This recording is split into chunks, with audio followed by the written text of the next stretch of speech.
Hi, my name is Ray Malloy. I'm school counselor from the Colony Central High School Counseling Center. And thank you for joining us on our first virtual college information workshop. We are very fortunate today to have 4 esteemed professionals in the Capital Region that we have worked with for several years now that have helped our students and guided them through the college selection process. This event is typically done in the evening, but due to the pandemic, we're going to be doing our presentation virtually. If you have any questions or concerns after the video, you are certainly welcome to reach out to your student's individual counselor and ask any questions that you might have. So we're going to start with brief introductions now. Each individual will give their name, their title, and give a brief description of their institution. We're going to start with Melissa Kuhn of Hudson Valley Community College. Melissa? Hi, my name's Melissa Kuhn. I'm the Associate Director of Admissions at Hudson Valley. And so I'm here to represent one of your local community colleges in the SUNY system. So Hudson Valley is comprised of about 10,500 students. And we basically welcome any student from the valedictorian of their class to students that are returning adults to students that are still in high school and taking classes. So we can service almost any academic program and help you with whatever your educational needs are. Thank you. Katie from Siena College. Thanks so much, Ray, and hello, good to see everyone. I think I speak on behalf of all my colleagues that we wish we were with you in the auditorium right now, right? Pandemic, yeah. I think we're ready for it to go away so we could all be together. But my name is Katie Zolda. I'm the Director of Admissions at Siena, proud Siena College graduate. I know you guys are very familiar with Siena and in all of our schools, as we're not too far from you at Colony High School. Siena is a small liberal arts school. We've got about 3,200 students on campus.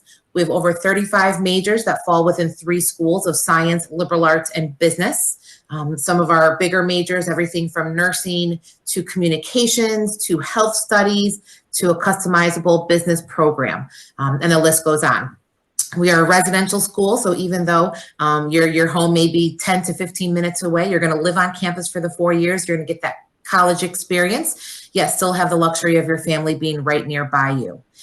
Division I in sports. It's a very hands-on school, so inside the classroom, but then outside the classroom, you're going to touch, you're going to feel, you're going to experience the actual education. We often say that a Siena education is something you get to do, so you experience it.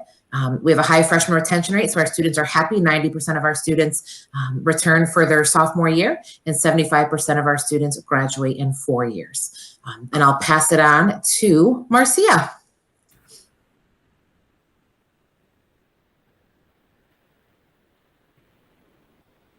Marcia, you're muted.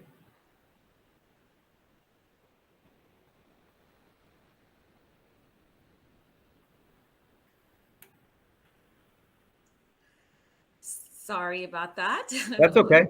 We hear you now. You hear me now? Okay. We absolutely do. Thank you. Hi, everyone. My name is Marcia Hoyt King, and I'm an Associate Director here at the University of Albany, and it is a pleasure to speak with you. And as Katie mentioned, it would be great if we were in person, but we'll make the best of the situation as we've been doing all along. So University of Albany, just a little overview about us. We're actually a research institution, Research One institution right here in your backyard. We are considered to be a mid-sized school with 13,000 undergraduate students. We have 9 different colleges and 50 plus majors, 70 plus minors. So pretty much, you know, we have a lot to offer, and we have a graduate school, over 150 graduate programs. In addition to that, if you're interested in pre-health or pre-law, we do have the pre-professional advising where you can get information and be advised if you're thinking about any of those paths. We're fairly competitive. I would say students with about a B+ or better average will be considered admissible, and SATs around 1100 to 1310 with that said, I just wanted to give you a little idea of what it's like. We're considered to be a Division I school, so we do have athletics, we do have clubs and organizations, over 150 clubs and organizations. So if you are interested in competing, that's fine at the Division I level. However, know that we do have intramurals and club sports as well. So there's certainly a lot to explore, and hopefully you'll be able to learn a lot more as we go through this workshop. Thank you. Thank you, Marcia. Ulysses? Yes, good morning, everyone. My name is Ulysses De Armas. I am Associate Director of Undergraduate Admissions at Rensselaer Polytechnic Institute. RPI is the oldest technological research university in the United States, founded in 1824. We're a university of 5 very interconnected schools. So we have Architecture, School of Engineering, our School of the Humanities, Arts, and Social Sciences, our Lally School of Management, and our School of Science. We are a very immersive university, so we are very hands-on in the classroom as well as outside the classroom. We are also a very cooperative or collaborative university. So no academic competition. The competition is to get into Rensselaer. Once you're on our campus, we want you working with one another in terms of the different projects and assignments that you're going to be assigned. Engineering is our best known school, but actually computer science is the largest program on our campus. We have 23 varsity sports, 21 of them are Division III. We have 2 Division I sports, those being men's and women's ice hockey. And then we also do have club sports and intramurals. We're a university of about 7,000 undergraduate students and about 1,100 to 1,200 graduate students. So we are predominantly an undergraduate research university. With that, back to Mr. Malloy. Thank you, Ulysses. So clearly, we are all concerned about the pandemic, and families and students are concerned as well, not only on what's happening here at the high school, but these junior students are trying to make plans for their future. How are your institutions addressing the pandemic on campus, not only from an educational standpoint of view, but a safety standpoint? And secondly, how would you advise junior students in doing their research through this pandemic? We'll start with Ulysses and work our way back to Marcia. Rensselaer took a very aggressive approach to the pandemic. We didn't want to fool around with that. And so our immediate task before the school year began was to figure out a way to de-densify the campus. So this past semester, our freshmen were actually the only ones who were living on campus. Juniors and seniors were taking courses on campus, but they were living off campus. The sophomores were remote from home. And actually the juniors, the fall semester was actually their second semester. They took their first semester over the summer remotely. So the juniors are done with their junior year and they will not be on campus for the spring. The sophomores will replace them on campus for the spring semester. Throughout the semester, our big project was testing. All of the students, it was mandated that they be tested twice a week. So they were either tested Monday, Thursday, or Tuesday, Friday. And then faculty and staff were tested as their schedules needed them to be tested, depending upon how often they were going to be on campus. So academically, we had all of the students who were on campus, the freshmen, juniors, and seniors. There was an in-class component to their courses as well as a remote component to their to their academic course load. The first week that everyone arrived, all of their courses were done remotely. And then starting with the second week, that's when we went into the hybrid mode of both in-class and remote learning. Once they broke for Thanksgiving, they were going to finish the rest of the semester at home. They had a couple of weeks of courses, and then they took their final exams. We're going to do the same thing for the second semester. So the freshmen, sophomores, and seniors, the first week will be remote while they're on campus. And then the second week they're back, they will go to a hybrid model of both in-class and remote. As far as how juniors should be pursuing their college search at this time, you really are very limited in terms of how to do that. So take advantage of the technology that you have. Specifically websites, visit the websites. I would say the colleges that you are starting to look at, find out who the counselor, the admissions counselor is, or the rep, who is in charge of your particular high school. And that's the person that you really need to start to communicate with on an email basis or phone call, whatever it happens to be. That is your first line of offense, not defense. And be aggressive with that. So that would be my advice. All right, thank you. Marcia, what are we doing at Albany? Okay, so it seems like we have a lot of similarities, but still a little different things that we're doing.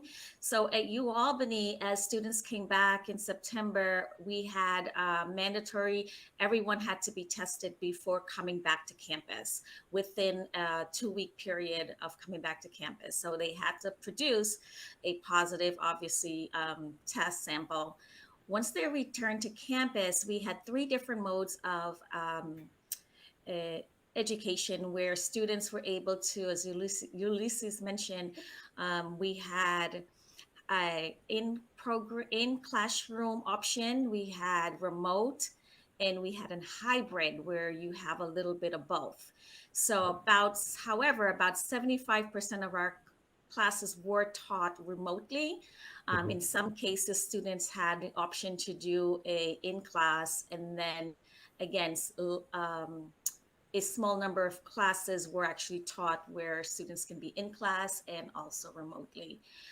What else we've been doing? We've also done pool testing. So in the first month, we were able, faculty and staff and students had to be tested once a month.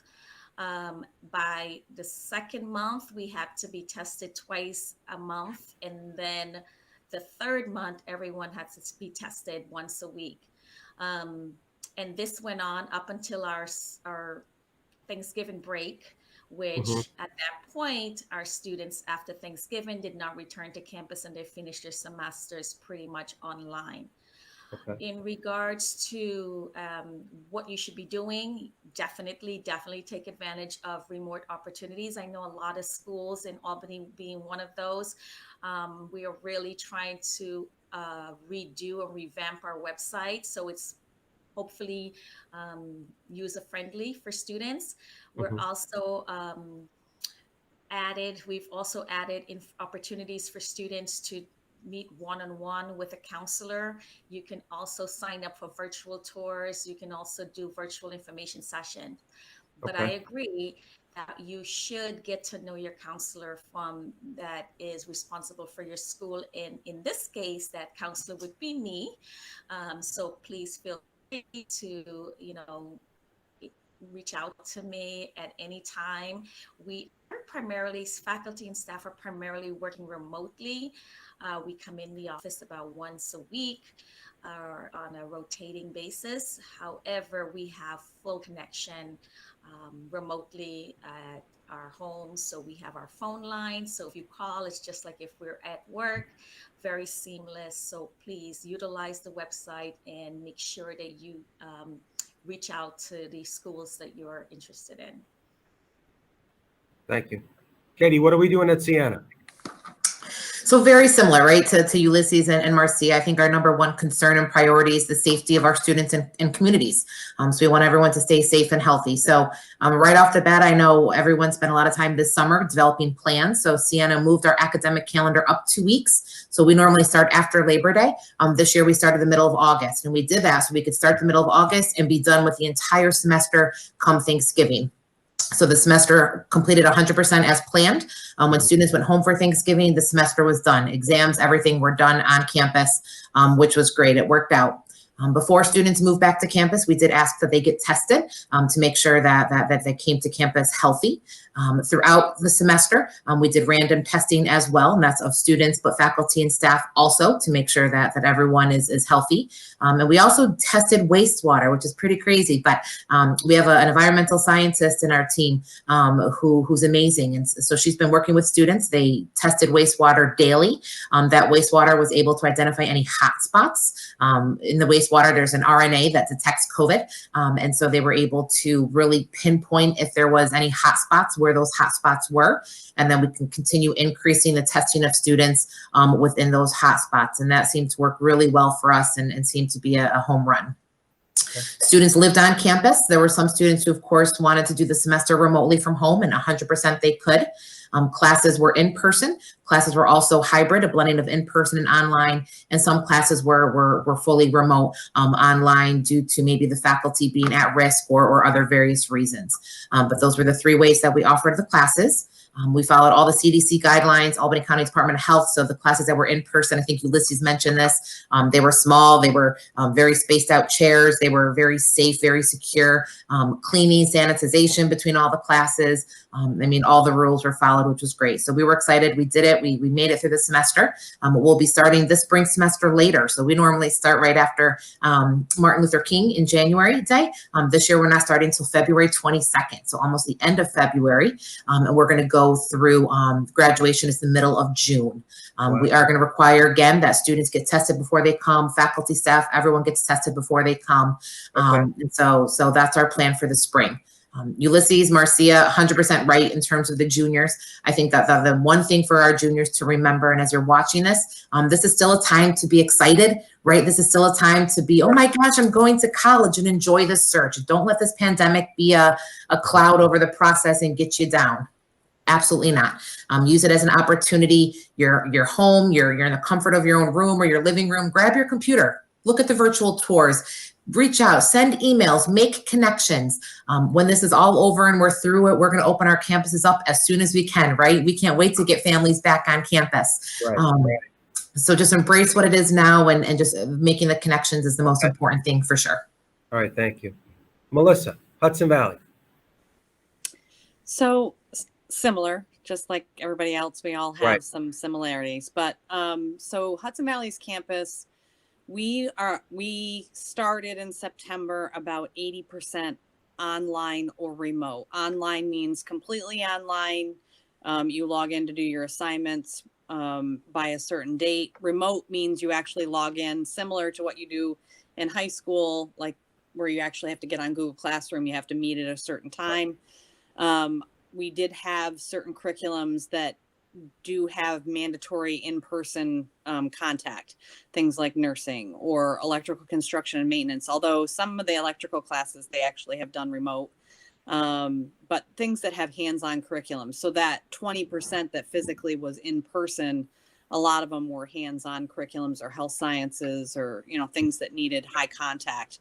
And like Katie said, we were required because of space to reduce the amount of people in the classrooms, because the classrooms are small at Hudson Valley. And so that's how we started the fall semester. And of course, with things closing down a little bit, we still were able to get the students in person for the hands-on stuff, but SUNY's delayed, full in-person to February 1st for the spring. Mhm. We are starting classes a week later than we normally would. We normally start the day after Martin Luther King for spring. We are starting on the 25th this spring semester instead. So our first week will be completely online/remote. And then starting February 1st, those classes need contact will actually physically be back in the classroom. We are also doing pool testing. It is not mandatory if you are physically not on campus. So if you are a completely 100% online student for Hudson Valley, because we are not a residential campus, you do not have to have testing, but it is a way to get testing where some students are struggling to get a test in the outside world. We tell students, come get it here, you can get it done and get it done for free, So, so we have to test a certain percentage of our population that are physically on campus per week. And that's students, staff, and faculty.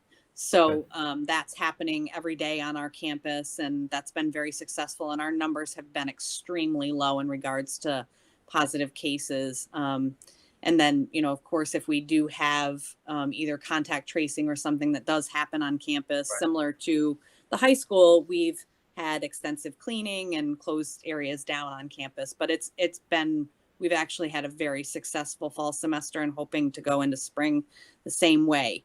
The one thing that we did do with that 80% online and 20% in person, we did try to get, so for instance, if you had an English composition class and you met 3 times a week, there were some sections where you could physically get one of your days in person. So you did physically have contact to campus. But, with the pandemic, depending on, the week and how bad the numbers are, so that shifts back and forth. But we're trying very hard. We understand particularly that students need contact with school. Not everybody and most people are not full online learners. So we're doing the best we can to get people safely on campus so that they can get contact. All of our services are open. So even if you are a full online student, you can still have access to tutoring services on campus. They are open. The library is open.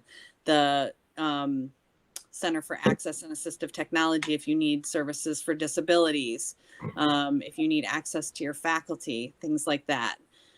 We are also on a rotating schedule. And the thing that I would encourage students to do most, so we were open for individual tours up until I think Thanksgiving. So we were, welcoming students to come in. Right now we are not. We will do one-on-one visits with students on a case-by-case basis, but we are trying to do most of our visits virtually, either through Google Meets or Zoom. And I would encourage students certainly to take advantage of that. If they go to events on our webpage, they can sign up for information sessions or any of that kind of stuff. I would also encourage juniors to be a little old school. And what I mean by that is call the admissions office. We're happy to talk to you. We want to hear from you. And when we, have been, for us, we do what we call instant admission days for you juniors. It'll start in September, October. We'll come, and meet with you either virtually or in your high school, typically in your high school one-on-one, and accept you to the college. But, we have those opportunities where we can actually do that via Google Meet and Zoom too. So if you want to talk to us, we are certainly here and available and ready to answer any of your questions. Excellent. Thank you, Melissa. Okay, so let's get down to the bread and butter here. So, Ulysses, we're going to start with you. What is RPI looking in a prospective student? And can you touch base on the importance of the strength of senior schedule in the application process? Sure. So I think like many schools, we're looking for a good all-around student, someone who has challenged themselves throughout high school, and challenge themselves appropriately in terms of the courses that they have selected and have taken.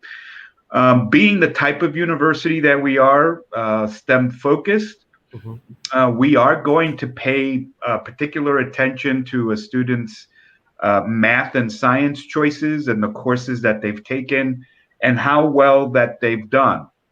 Having said that, we do not require that students take AP or IB or some type of dual enrollment coursework throughout high school.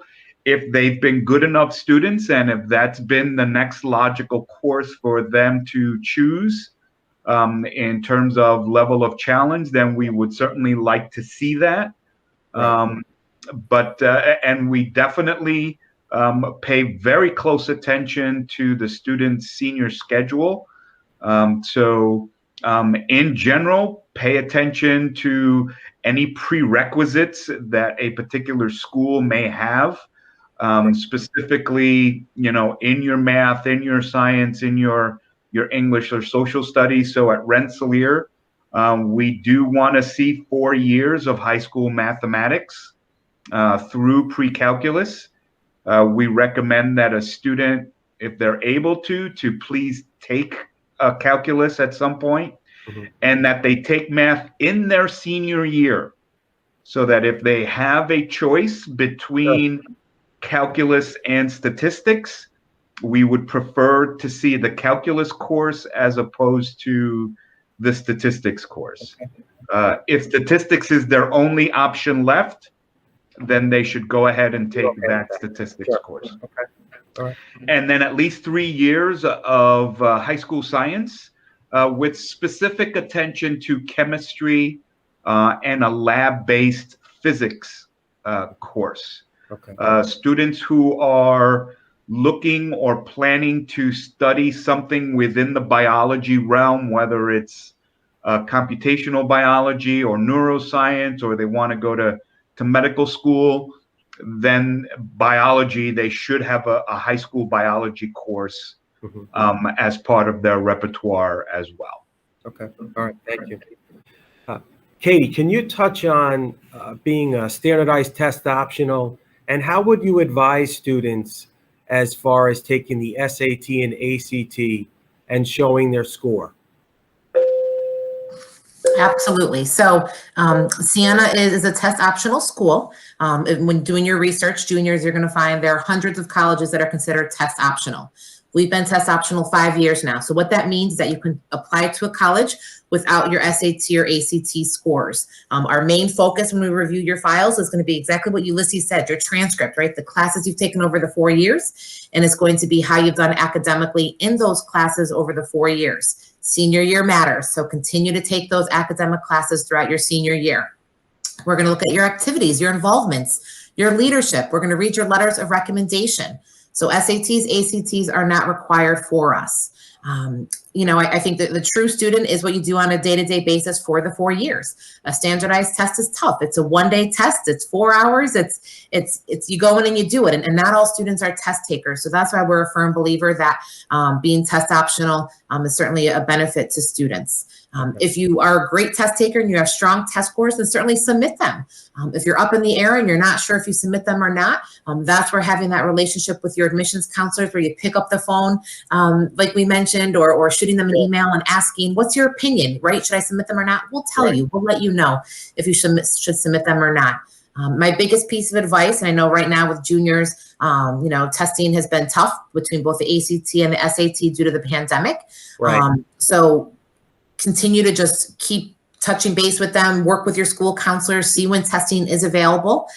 There are some programs at specific schools that require test scores, so they're not lenient with them. Unfortunately, our 8-year program with Albany Medical College is one of them. They did want to see test scores this year, but Albany Med was great, and they're being flexible, and they know that test scores may be produced later because of a lack of offering them. Sure. So it's all about communication and flexibility, but in terms of being test optional, it's when you apply, you don't need to submit your test scores.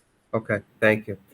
Melissa, you touched on the size of Hudson Valley and the vast variety of types of students that are there, not only academically speaking, but based on age, where they are in their life. Are there programs, however, at Hudson Valley that have specific requirements or are more competitive to get into at the institution? So yes, we are considered an open enrollment institution. So community colleges are open enrollment, but we do have 3 programs at the college that are considered competitive and registered with, New York State Department of Education as competitive programs to get into. And what that means is that a student who's applying to those programs has to have specific criteria and compete against the application pool. So they have where we're open enrollment, meaning you can apply to Hudson Valley at any time prior to a semester to be accepted. For dental hygiene, radiologic technology, and nursing, those 3 programs have deadlines of February 1st, and they also have specific criteria that you have to meet. So for instance, our nursing program, the minimum prerequisites are algebra, biology, and chemistry from high school and or college if you take them later.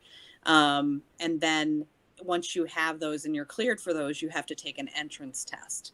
Whereas dental hygiene and radiologic tech, you actually are going to be required to take several college classes, get certain grades in those to be able to get enough points to compete against other applicants. So typically a student applying out of high school for radiologic tech and dental hygiene would not be eligible for those 2 programs because they have some points accumulated either through Sure. college and the high school or prerequisites, but they wouldn't necessarily have enough points to get into those programs. And for instance, dental hygiene does require a college chemistry course as a prerequisite. So, but generally speaking, we offer over 80 degree programs and certificates.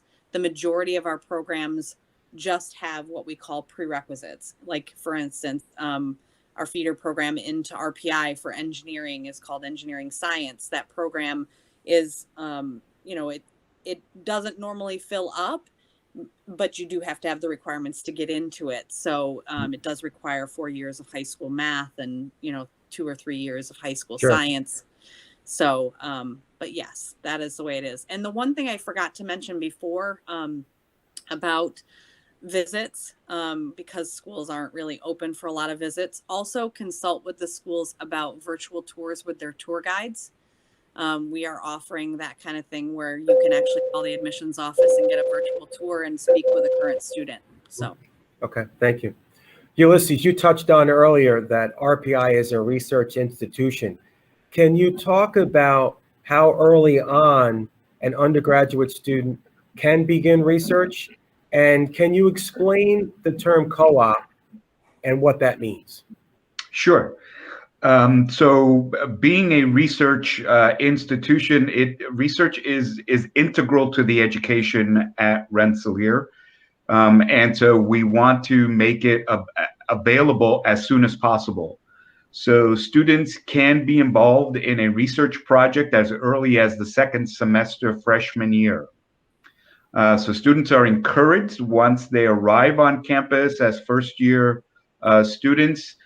If they know that they want to get involved in research, they should be speaking to professors who are doing research in areas of studies that are of interest to them, not necessarily within their major, but if it's something that they're interested in pursuing from a research perspective, students are encouraged to start speaking to professors right away within that first semester and see how they can get involved in a research project sooner rather than later. And so that they may be able to do something or get involved or be a part of a particular professor's lab in the 2nd semester, but it may be more as an observer rather than as an actual participant, so that they can start to get the training that they need to be able to actually do some research. As far as co-op is concerned, co-op is one of those terms that gets thrown around, the same thing as internship.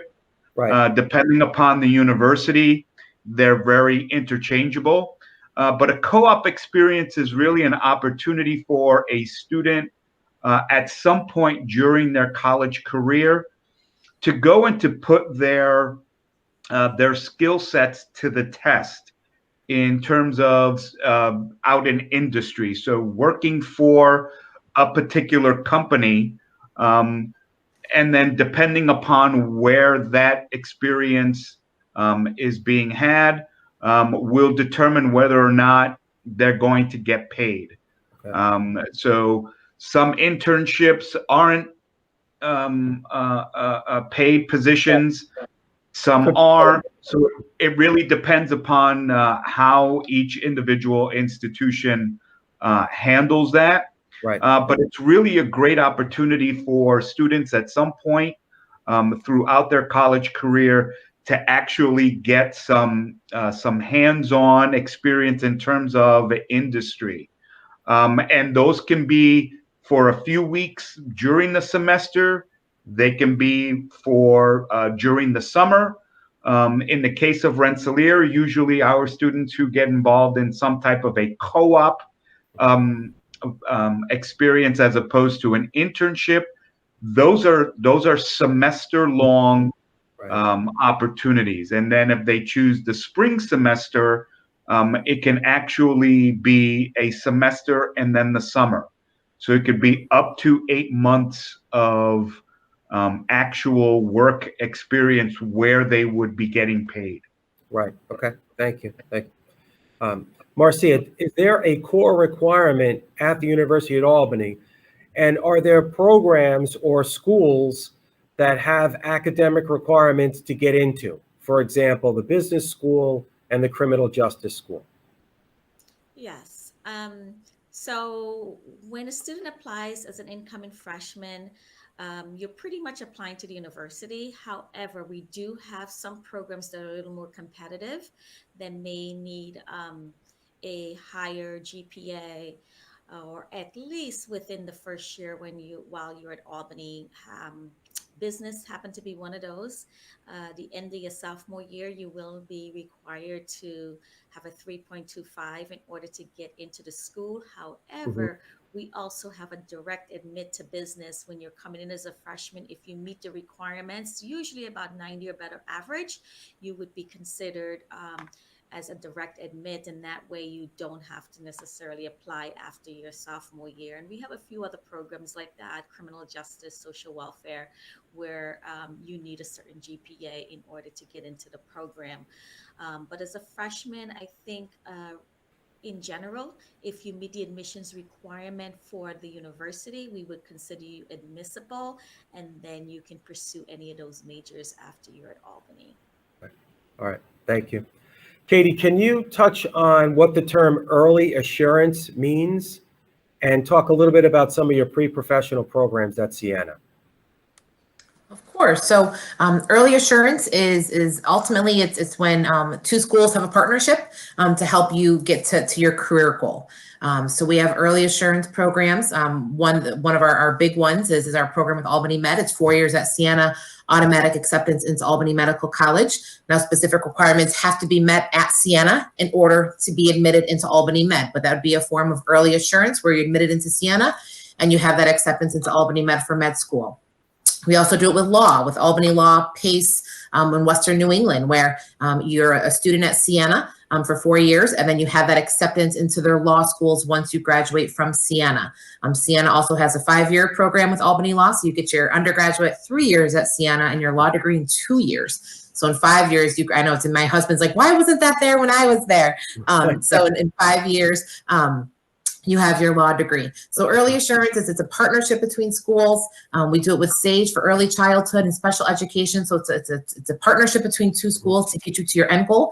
You apply into it your senior year of high school, and then there are specific criteria that you must maintain while you're at Siena or the school that you choose for that acceptance after you graduate. Sure. More competitive, I'm assuming. Competition? Yeah. Albany Med program, super competitive. We get about 450 applications. Ultimately, about 40 students are interviewed, and we accept about 15 students. So some can be super competitive. The law programs, competitive, but the big part with the law program is that you've got to be successful at Siena. So you still have to get a certain GPA. You still have to take the LSAT and get a certain score. So there is some criteria that still has to be met. Okay, thank you. So Melissa, you talked about, again, the diversity of students that attend Hudson Valley. Some may be there for 2 years, get their associate, go into the workforce, and others will go on. Can you talk about articulation agreements with other institutions that you have and how that impacts students moving forward? So yes, what Mr. Malloy is referring to, an articulation agreement is an agreement with 2 institutions, and what that means is, for instance, all of us here have an articulation agreement. I have one with each of the colleges that are represented, and what that means is that our students can come to us for either a general study, or they can come for a specific program, and they're guaranteed that those classes will transfer into the program for that agreement. So for instance, at UAlbany, I'll use them. We have pathway programs, and we have articulation agreements for, let's say, psychology is one of them.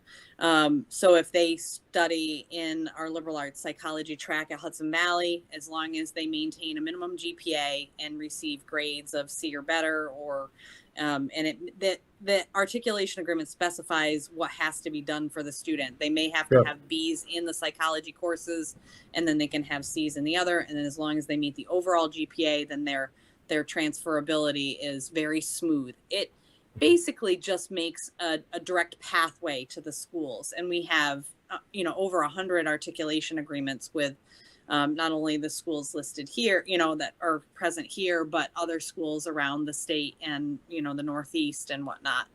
Right. And so that basically just paves a path. That does not necessarily mean that you have to have an articulation agreement in order to transfer from a 2-year to a 4-year. And in most cases, the articulation agreement is for 2 years of study at Hudson Valley and then 2 years of study at the 4-year school. Okay. All right. Thank you. Ulysses, you've talked in the past about demonstrated interest and the importance in the RPI application. Now that we're moving into uncharted waters with the ability of students being able to view schools or not view them in person, can you talk about what demonstrated interest means and how it will impact moving forward? Sure. So it kind of still means the same thing. You're just going to need to find a different way to do it. Right. Sure.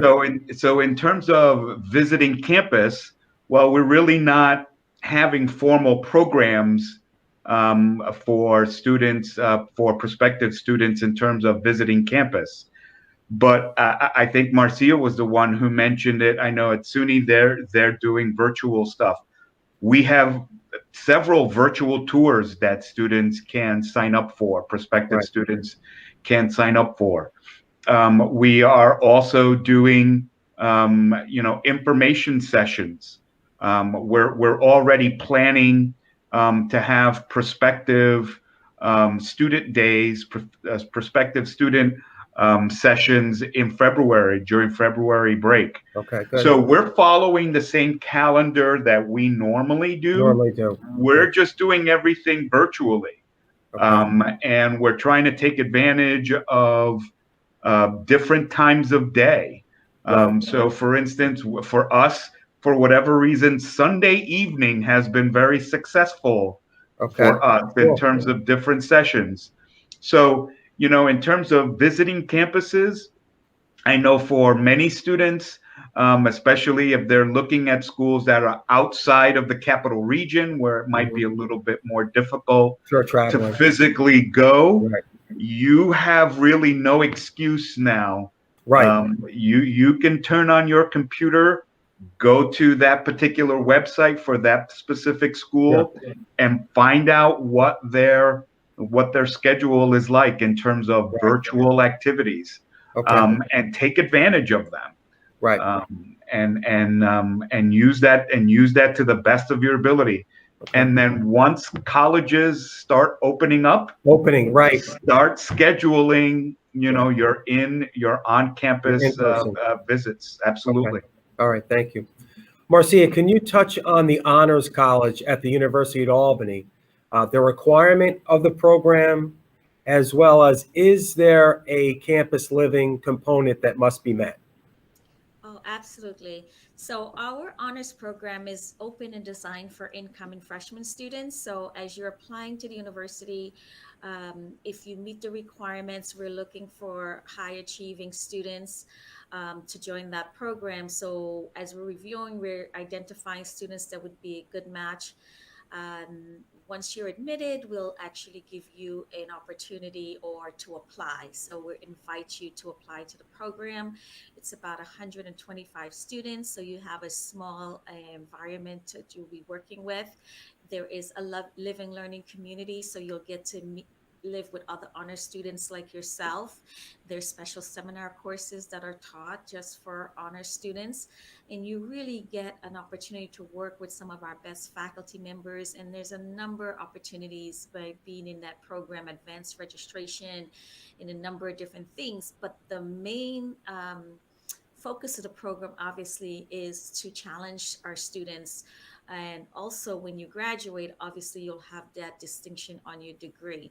Right. So it is very popular. I highly recommend it. Okay, thank you. All right. Katie, can you talk a little bit about the Franciscan spirit at Siena College, what it means, and the importance of it?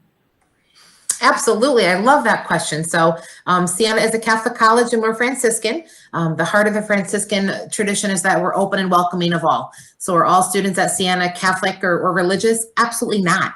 We're open and welcoming of all. But the Franciscan tradition is that of making the world around you a better place. So at Siena, community service is cool, right? Over spring break, yes, some students do the trips and the beaches and all of that. But we have over 10 trips along the East Coast that go build houses through Habitat for Humanity.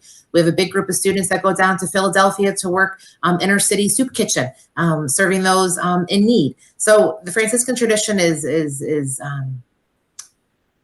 taking a step back, looking around you and realizing what you can do to make an impact in your community. I think when you come to visit campus, we have been open right now during our break. We're doing drive-through tours. We're doing everything virtual, like everyone is saying. But hopefully we can open those doors again. And when you come and visit, I think you feel it when you're on campus. It's just a very welcoming, nice campus that has a big impact on our students and our graduates. Thank you. Thank you.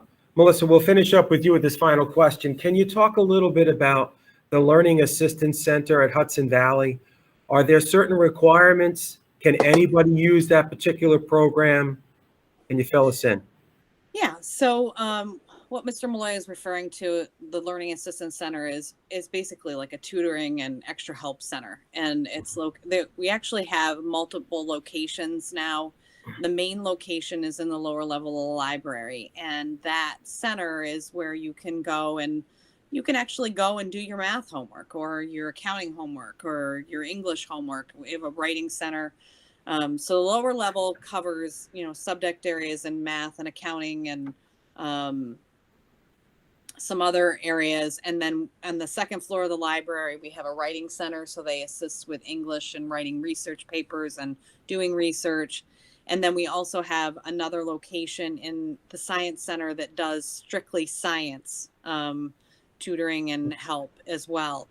And any students are eligible to take advantage of those services. So you basically just bring your student ID, you sign in on a computer, you sit down, and you can actually sit down with other students that are doing their homework or go in and say, I really need some help with such and such.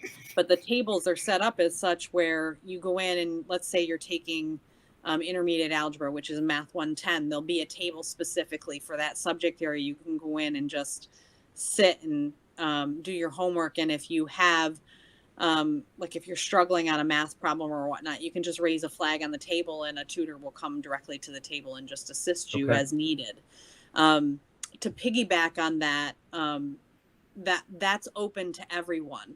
There are services available for students that have learning disabilities, physical disabilities, through our Center for Access and Assistive Technology. And that service area is in our campus center. And so if you are a student in your junior year and you're still using, you have an IEP, an individual educational plan, where you and your your counselors have recognized that, you might need extended test time, or you need a Sure. reader, or you need some assistance with schooling, and it's been documented. You can use that documentation and provide it to Hudson Valley when you come to us and get those same services. So that's something that's really important. We usually tell students that if you have an IEP and you're using services in high school, don't make an effort to become quote unquote declassified. Use those services. You may not need them, but if you have the documentation when you come into the college, it's Right. better to go ahead and register for those, and then say, you know what, I'm good after you've actually had an opportunity to check them out. Okay. Okay. All right. Thank you. All right. Thank you very much. So if you have nothing else to add, I want to really thank all of you for meeting with us today. This is an unusual, unique way of doing this. Hopefully next January, we'll have you back in the auditorium and we'll be speaking directly. But you've all been extremely helpful, and as always, give us great information and direction in moving forward. And we hope to see you in person in the spring. So I'll let you sign off, and I will make a couple announcements to the junior students and their parents. Thank you so much. Thank you. Thank you. It's great seeing you guys. Thanks, Ray. Thank you. We look Stay forward healthy. to seeing you all as seniors. Yes, definitely. Thank you, Melissa. Bye-bye. Just a couple of announcements before I sign off. The Counseling Center is going to be holding a virtual financial aid workshop on Wednesday, January 13th at 7 p.m. Steve Dwyer of the College of St. Rose will be giving an overview of financial aid that evening. Invites will be sent out through email to student and parents, or the link can be reached at the Aspen homepage under Junior Announcements, the Class of 2022. And of course, you can always reach out to your child's school counselor as well. Our second announcement, due to the pandemic, our junior conferences will be done virtually. Junior conferences are typically done in January and February, where parent and students sit down with school counselor to discuss post-secondary plans. We'll do them through the Google Meet. Invites, again, will be going out to student and parent by email. Another announcement will also be made through the Aspen homepage under announcements for the class of 2022 as well. There'll be a link there. We'll go over the results of Naviance and PSAT scores. We'll talk about spring registration for the SAT and ACTs. And we'll also discuss senior course selection as well as final post-secondary plans. During the pandemic, the Counseling Center is here whether students need to do an in-person meet safely or through a Google Meet. We do understand these are trying times for not only students but parents. And as a counseling department, it's very important for us to be here for students and their families. So I encourage you to reach out to your school counselor whenever necessary by email or by phone. And if we can be of assistance in any way, please let us know. The best to you all, and I hope that you're healthy and safe, and look forward to seeing you in person in the near future. Thank you.